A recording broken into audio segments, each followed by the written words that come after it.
Hi friend, good morning. কেমন আছো তোমরা? আশা করি ভালো আছো। আমিও খুব ভালো আছি। আজকে আমি তোমাদের সাথে শেয়ার করব, বাড়িতে যদি একটা ডিম আর 2 পিস ব্রেড থাকে, এই নাস্তাটি কিন্তু খুব সহজভাবে তৈরি করে নেওয়া যায়। আজকে আমি সেই নাস্তাটাই তৈরি করব। তো চলো তোমাদের সাথে এই নাস্তার রেসিপিটা শেয়ার করি। আর যারা আমার চ্যানেলে নতুন আছো তাদেরকে অনুরোধ করছি চ্যানেলটিকে সাবস্ক্রাইব করে দেওয়ার জন্য। এই নাস্তাটি তৈরি করার জন্য আমি নিয়েছি 2 পিস ব্রেড। তোমরা চাইলে কিন্তু চারি সাইড থেকে কেটে নিতে পারো। আমি কাটছি না, আমি সরাসরি মাঝখান থেকে কেটে নিচ্ছি।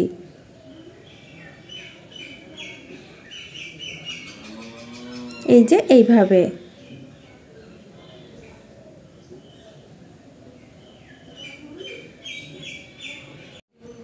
আমি নিয়েছি 4টে ছোটো সাইজের পেঁয়াজ কুচি। এখন দিয়ে দিচ্ছি স্বাদ মতো লবণ। এই পেঁয়াজ আর লবণ আমি ভালো করে হাত দিয়ে চেপে চেপে মেখে নেব। এই পেঁয়াজের ভিতর যে জলটা, সেই জলটা বেরিয়ে যাবে আর পেঁয়াজটাও নরম হয়ে যাবে। পেঁয়াজ কিছুক্ষণ মেখে নেওয়ার পর দেখো নরম হয়ে গেছে। এখন আমি দিয়ে দিচ্ছি একটা ডিম। আমি আগের থেকে ভেঙে রেখেছিলাম। দিয়ে দেব হাফ টেবিল চামচ জিরে গুঁড়ো। দিয়ে দেব খুব সামান্য লঙ্কা গুঁড়ো, তোমরা চাইলে এটা বাড়িয়ে নিতে পারো। দিয়ে দেব সামান্য পরিমাণ হলুদ গুঁড়ো। আর দেব ছ-7 কোয়া রসুন, আমি এইভাবে ছোট ছোট করে কেটে নিয়েছিলাম। দিয়ে দিচ্ছি ধনেপাতা কুচি, 2 টেবিল চামচ আমি ধনেপাতা কুচি নিয়েছি। এখন দিয়ে দেব বেসন। আমি উঁচু উঁচু করে 2 টেবিল চামচ বেসন নিয়েছি।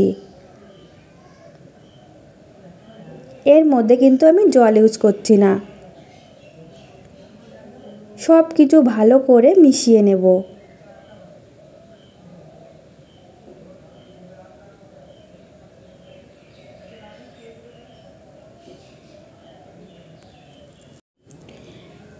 আমি সব কিছু ভালো করে মিশিয়ে নিয়েছি। এখন আমি নিয়ে নেব 1 পিস ব্রেড।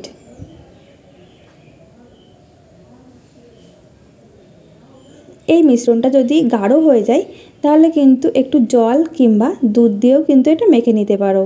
খুব বেশি গাঢ় বা খুব বেশি পাতলা করা যাবে না, যাতে এই ব্রেডের সাথে লেগে থাকে সেইভাবে এটা তৈরি করে নিতে হবে। সব জায়গায় আমি ভালো করে লাগিয়ে নেব। এক সাইড দেখো আমি লাগিয়ে নিয়েছি। এখন আমি পেছন সাইডটাতেও এইভাবে লাগিয়ে নেব।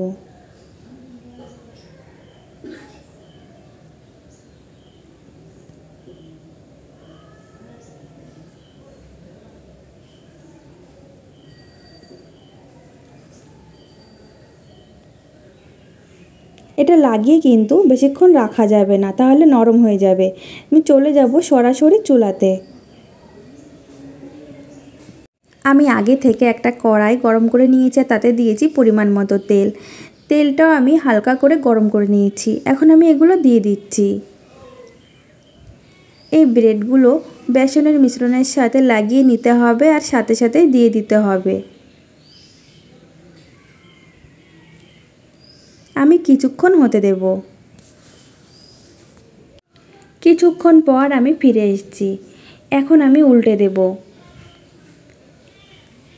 এটা ভাজতে গেলে একটু বড় সাইজের কড়াই নিতে হবে, যাতে সবগুলো একসাথে দিয়ে দেওয়া যায়।